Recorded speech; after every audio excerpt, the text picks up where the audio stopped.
हालिया तहसील रिपोर्टर मोहम्मद आसिफ तबस्सुम जमात इस्लामी मंडी बहाउद्दीन का पेट्रोलियम मसनूआत की कीमतों में इजाफे के खिलाफ एहतजाजी धरना। महंगाई कम न की गई तो एहतजाज का दायरा वसी करेंगे।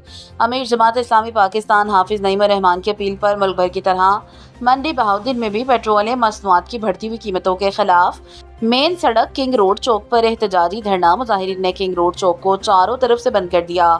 धरने में जमात इस्लामी के कारकुनान समेत अवाम की बड़ी तादाद ने शिरकत की।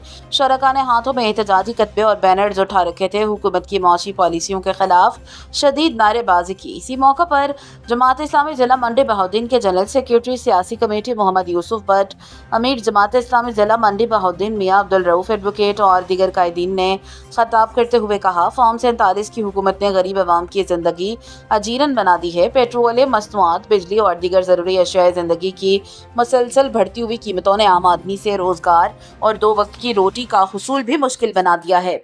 उन्होंने मुतालबा किया कि हुकूमत फौरी तौर पर पेट्रोलियम मसनूआत की कीमतों में नुमाया कमी करे और अवाम को महंगाई के अजाब से निजात दिलाए। उन्होंने मजीद कहा, पेट्रोलियम मसनूआत की मुसलसल बढ़ती हुई कीमतों ने महंगाई के तूफान को मजीद शिद्दत दे दी है, जिसके बायस गरीब और मतवसत तबका शदीद मुश्किलात का शिकार है। उन्होंने हुकूमत से मुतालबा किया, अवाम दुश्मन मुआशी फैसले वापस लिए जाएं, पेट्रोलियम मसनूआत की कीमतों में फौरी कमी की जाए और अवाम को रिलीफ फराहम किया जाए। बसूरत दीगर एहतजाज का दायरा मजीद वसी किया जाएगा।